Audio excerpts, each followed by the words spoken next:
আজকে বাংলাদেশ জাতীয়তাবাদী ছাত্র দল আয়োজিত সাম্য হত্যা বিচারের দাবিতে উপস্থিত কেন্দ্রীয় কমিটির নেতৃবৃন্দ, উপস্থিত বিভিন্ন মহানগরী ছাত্র দলের নেতৃবৃন্দ, উপস্থিত ঢাকা বিশ্ববিদ্যালয় ছাত্র দলের নেতৃবৃন্দ, উপস্থিত বিভিন্ন ওয়ার্ডের নেতৃবৃন্দ, আসসালামু আলাইকুম।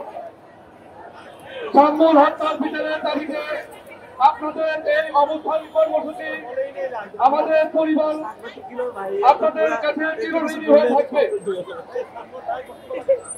আমি বিশেষভাবে কৃতজ্ঞ আমার পরিবারের পক্ষ থেকে জানাচ্ছি ঢাকা বিশ্ববিদ্যালয় বাংলাদেশ জাতীয়তাবাদী ছাত্র দলের কমিটি, বিশেষ করে শিপন এবং সাহস, সেই সাথে জয়েন্ট সেক্রেটারি মানসুরা,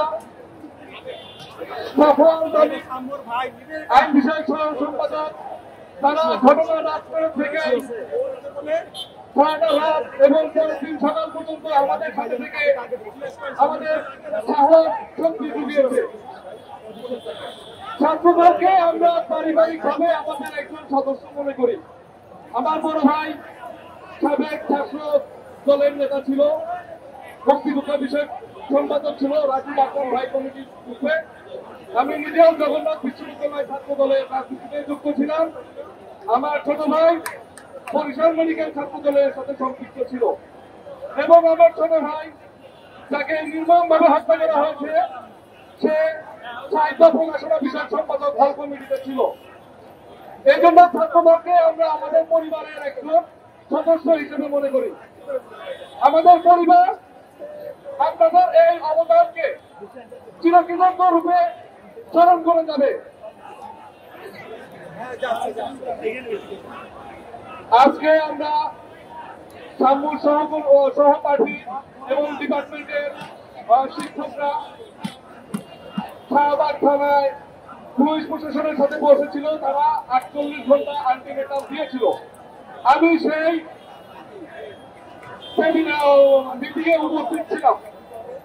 আমি পুলিশ প্রশাসনের কাছে একটা প্রশ্ন করেছি এবং ঘটনার প্রত্যক্ষদর্শী সাম্যর যে দুই বন্ধু ছিল তারাও প্রশ্ন করেছে।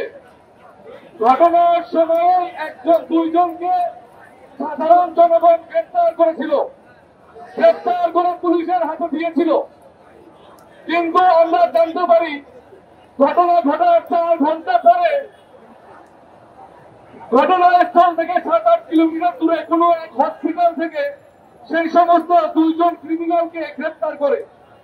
আমাদের জিজ্ঞাসা ছিল পুলিশ প্রশাসনের কাছে, যদি ওই সময় সাধারণ জনগণ এই 2 জন দুষ্কৃতিকারীকে ধরে পুলিশে দেয়, পুলিশ পরবর্তীতে তাদেরকে কেন ওই হসপিটাল থেকে তাদেরকে গ্রেপ্তার দেখালো?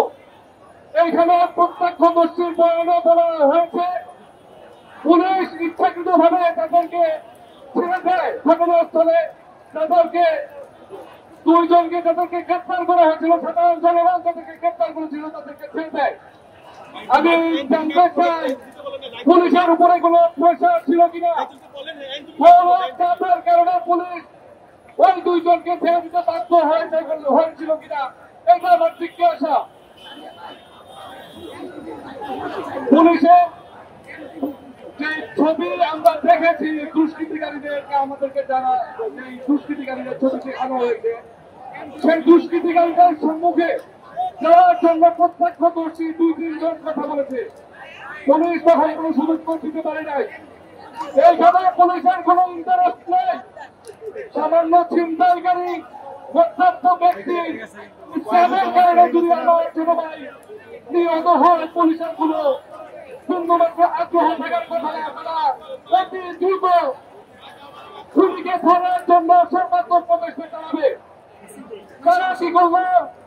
গভীর রাত্রে 2 জনকে গ্রেপ্তারের পুরস্কার স্বরূপ সরকার তাদেরকে 1 লক্ষ টাকা উপহার হিসেবে প্রদান করেছে।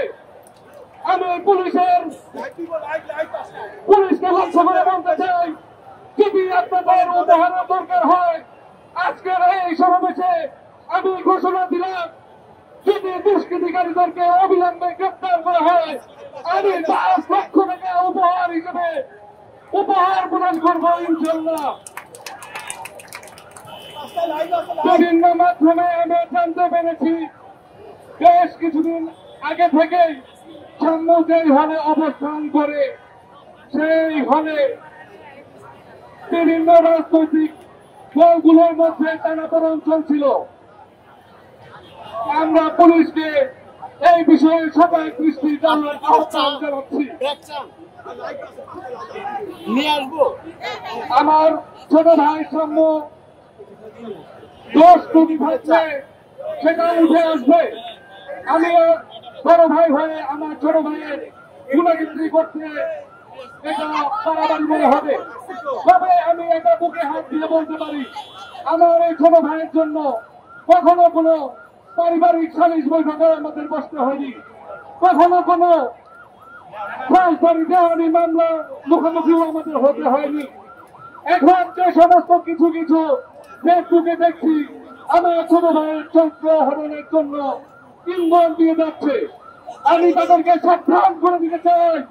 মনে রাখবা, আজকে তোমরা যদি এইরকম সুযোগের সত্য বহাল করতে চাও, ভবিষ্যতে তোমাদের মধ্যেও অনুরূপ ঘটনা ঘটতে পারে। কাজেই দল মত নির্বিশেষে ঢাকা বিশ্ববিদ্যালয় ক্যাম্পাস থেকে নিরাপদ করার জন্য সচেষ্ট তোমাদেরকে হতে হবে।